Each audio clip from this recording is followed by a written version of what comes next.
Hello, thanks for joining me and clicking on this link. The goal is for me to kind of go over with you what a day in the life of the Kilmer K8 will look like during 5 days of remote/hybrid instruction, knowing that we're having many of our students return to 5 days of in-person learning starting on Monday, the 26th of April. For those of you who watched the videos outlining what it's going to look like returning back when we had scaffolded returning, right? We had certain grade levels coming at certain times. Some of the slides are similar because we're not making a lot of changes from our current plan, but some of them are updated. So some slides I'm just going to go over quickly. Other slides I'll go in a little more detail. And as always, please ask me any questions that you might have. Okay, just as a reminder, our focus areas for reopening are staying the same. This idea of safety, both physical and emotional for our students, making sure our students and staff are physically safe and emotionally safe, that there's a high level of joy and fun in our classrooms, as well as engaging in fun hybrid instruction. We say hybrid instruction because we still have a certain percentage of students who have opted to stay home and work fully remotely, which we obviously respect those decisions and will support those decisions. So we will continue to provide hybrid instruction throughout the remainder of the year. So yeah, just as a reminder, as already mentioned, students in grades K0 through 8th will start 5 days of in-person learning on Monday, April 26th. That is obviously only for those families who have chosen that as their child's learning model. As it says here, some students will continue to remain full remote.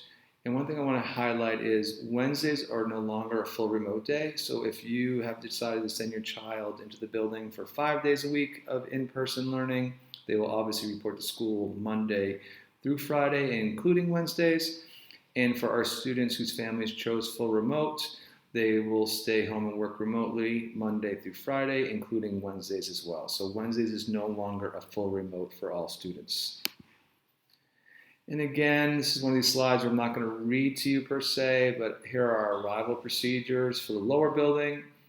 Throughout all our procedures, we're not making any major changes. However, we will be focusing more on social distancing and spreading kids out 6 feet apart and 3 feet apart as necessary to make sure we have a smooth arrival and dismissal procedure. So here's our arrival procedure. If you'd like to read this slide at this point, you could pause the recording or you can continue on with me. So again, same procedures for the upper, and we think about our students coming in off the bus. And again, you can pause now or you can continue with the presentation. Again, for our lower building, our arrivals, same expectation. Just to kind of highlight, we're really asking parents that please do not use and enter the staff parking lot and or use our side access, side driveway entrance. That's really important as buses are coming in and out of that little side driveway. We want to make sure that we do not have students and families walking in front of buses during arrival or dismissal.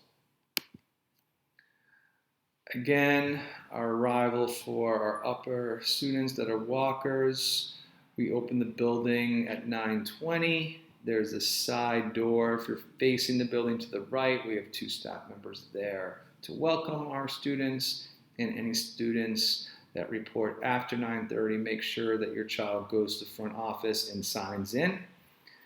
And then again, we'll continue to offer breakfast, which I'll talk about in a moment. And then students will go directly to their homeroom teacher.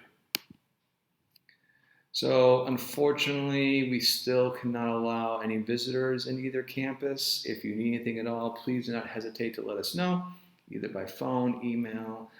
Worst case scenario, you can always physically come to the building. We just ask you to ring the front doorbell, and myself, Ms. Moses, or one of our admin clerks will support you. And again, for our upper students, upper grade students, these are some of the expectations we have in place. Again, no real changes from the last time you clicked on this presentation, but again, just a quick reminder.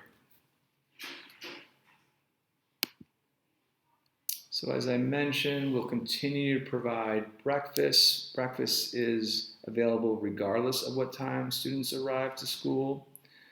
And our early childhood classrooms at the lower and other classrooms will have breakfast brought up to their classrooms. So that's true of both the upper and the lower building. And other students will have an option of walking to the cafeteria to grab their breakfast and bring it up to their classroom. That's true of both buildings as well.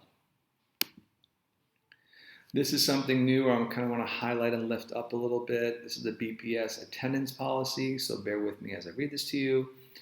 Per DISC guidelines, families must select 5-day in-person or remote learning, and the hybrid model will no longer be available for grades K through 8 after April 26.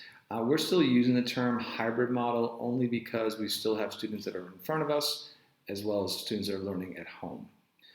However, we recognize certain situations, such as sickness or other co-related reasons, may require some students to switch to remote attendance for the day. So this is saying that if your child it will be working, is supposed to be physically in the building, but for whatever reason has to work from home remotely, we can allow that one-time switch, and we want to make sure that they still attend as they would if they're working remotely to all their Zoom meetings and tasks and complete their tasks throughout the day. In the event that your child cannot attend in person, we ask that you communicate with your child's school as early as possible with the reason and time frame for switching to remote learning. So obviously we want to be as flexible as possible, also acknowledging the challenges of having some students who are supposed to come in and don't come in and vice versa. So please continue to communicate with us, and we will do our very best to accommodate you. We know that some of our students will not be able to come to school for certain reasons, and that we still hope they'll be able to log in and learn remotely during these few instances. And as a reminder, students will be marked present as long as they meet the attendance requirements for the day. Although schools cannot guarantee your child will be with the same class for remote lessons, that will most likely not be the case at the Kilmer upper and lower. In each classroom, we have at least 1, 2 to 5 or more students whose families selected for them to stay home and learn remotely. So we'll be continuously be able to provide remote instruction for now. If that changes, we'll let you know. Students will be marked the same as the current practice, remote absent/present and in-person absent/present, and we'll be continuing to use these codes. And just one thing that's a little Kilmer specific, as I already kind of briefly mentioned, please make sure that you continue to communicate with your child's teacher and do your best to adhere to your child's learning model. So again, if you selected 5 days in person, the expectation is that your child will come to school 5 days in person. If in fact it's a one-off, God forbid something happens and you have to have your child work remotely for a day or two, that's fine, but we just want to make sure that's not a pattern. We want to do our best to make sure that we're adhering to your child's learning model. So again, we're still focusing on this engaging and fun hybrid instruction. We are continuing to adjust our instruction. We have such a great group of teachers here that have been working extremely hard to try to figure out the complex puzzle of hybrid instruction. We're going to continue to have our 6th through 8th grade students stay in their homerooms, and content teachers will rotate to each homeroom to provide instruction. That's been working really well, so we're going to sustain that model.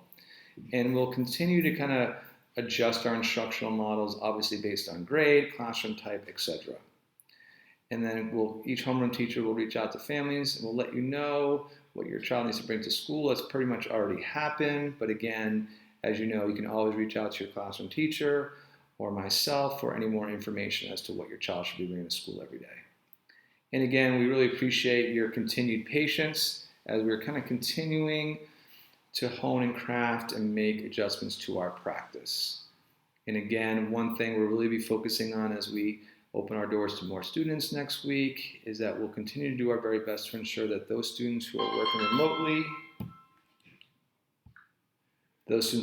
remotely, feel supported and an important member of our learning community. So lunch and recess time will look a little different as it is right now. So again, starting that Monday, we are adjusting our lunch and recess plan for both campuses. Lower lunch schedule will stay the same, which is right there on the slide. We are adjusting our upper lunch schedule from a 1 lunch block to 3 lunch blocks, and there is the schedule there.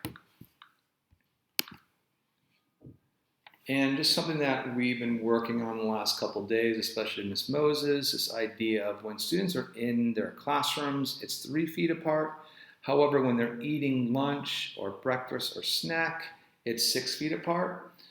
Breakfast, it doesn't pose as big as a problem because obviously with the late start to our school day, most of our students have already eaten breakfast, so we have a very few amount of students that are eating breakfast. For snack, it's a little, again, straightforward. So if your child will have a snack during the school day, half the class will eat, half the class will continue with their mask on, so that's a little bit easier to accommodate. However, lunch is a little more challenging. So during lunch and recess time, we will eat outside, weather permitting. So we're going to try to get our students outside as much as possible to eat outside. However, during inclement weather, some classrooms will eat in the cafeteria. So those classrooms that have a larger amount of students, a larger class size, will be eating in the cafeteria in both campuses. Other classrooms will eat in their classroom, sitting 6 feet apart.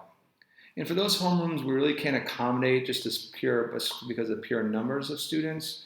We won't be able to accommodate them sitting 6 feet apart. We'll divide the class in 2 and then put each half of the class in a separate classroom. And obviously within any of these scenarios, we'll always have a lunch monitor and a para to support students and ensure everyone's safety. Again, same deal with recess. We'll continue to provide 25 minutes of recess. We are now allowing students to use playground equipment such as kickballs and jump ropes, which we've been watching down. Lunch monitors will continue to implement some games that they were trained in Playworks.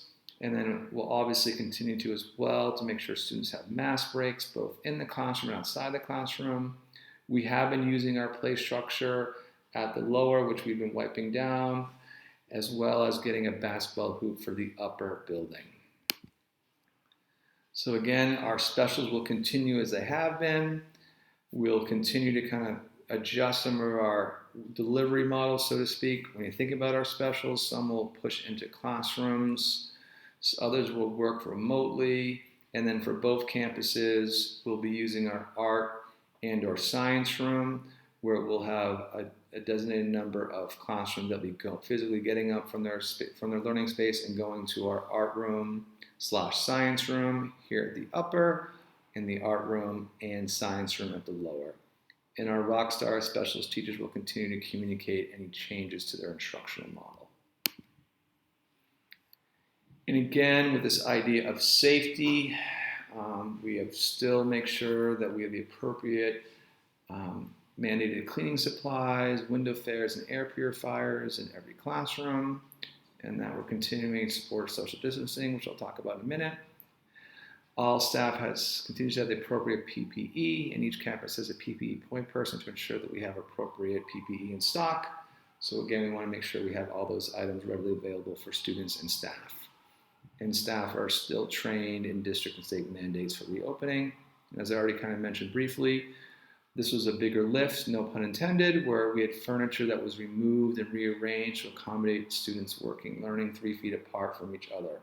So again, we've removed furniture, we rearranged classrooms, so a huge shout out to our teachers and our custodians and everyone else who's helped physically lift and move things in and out of classrooms. We really appreciate it, and each classroom will be ready for Monday. And again, one thing I really want to make sure that you're reminded of, and I'm going to put it in the e-bulletin for the week we come back, is please make sure you review the resources here that our nurses created in regards of checking your child for symptoms before they come to school every day. That's extremely important. As a reminder, we cannot control what our students and families do outside the school, but we really want to make sure we control it as best we possibly can within the school. So if your child has any symptoms, please, please, please keep them home. As a fellow parent, this is not a situation where your child might be sick, they might not be sick, but you have to go to work, so you're going to send your child to school. I've definitely been guilty of that as a father myself, but that is not the case this year in our current reality. So please make sure if your child has any symptoms to keep them home. And we're continuing to use our directional signs and social distancing stickers on the floor, as well as a medical waiting area for each building. And again, dismissal has not changed for either building. If you were unable to see my presentation a couple weeks ago or a month ago, please give this a read. This is the procedure for the lower. Here's the procedure for the upper. Again, no real changes here. Just again, focusing on keeping students 6 feet apart while they're filing and making sure students are not really trying to congregate together during arrival dismissal times. And again, we are continuing to focus on physical and emotional safety, joy, and fun and engaging hybrid instruction. So, as a reminder, we're continuing to make some adjustments to our COVID routines, although most of them have been pretty solidified for right now. We'll be going over them with our students, knowing that we're to kind of treat Monday as almost like the first day of school, so to speak. And again, make sure we have this strong sense of normalcy, although school looks slightly different than it would a year ago. We've already had one fire drill. We'll have another one in June, and so all those have been solidified as far as our procedures go. And again, we really want to make sure we're meeting our students' social emotional needs. We're going to do so through our open circle curriculum, our check-ins, and continuing to always make adjustments to our tiered responses to meet students' social emotional needs. And this is really important, obviously. Please let us know how we can support you and your child as we transition back to school. While we've made some changes to our policy and procedures, we'll continue to ensure that every classroom environment is still warm, loving, and supportive. And again, our incredible staff and myself will continue to do this work with a smile on our face. And with that, I'd just like to thank you for your time. As always, please let us know if you have any questions, comments, and concerns. And I look forward to seeing all of you soon. Thanks so much.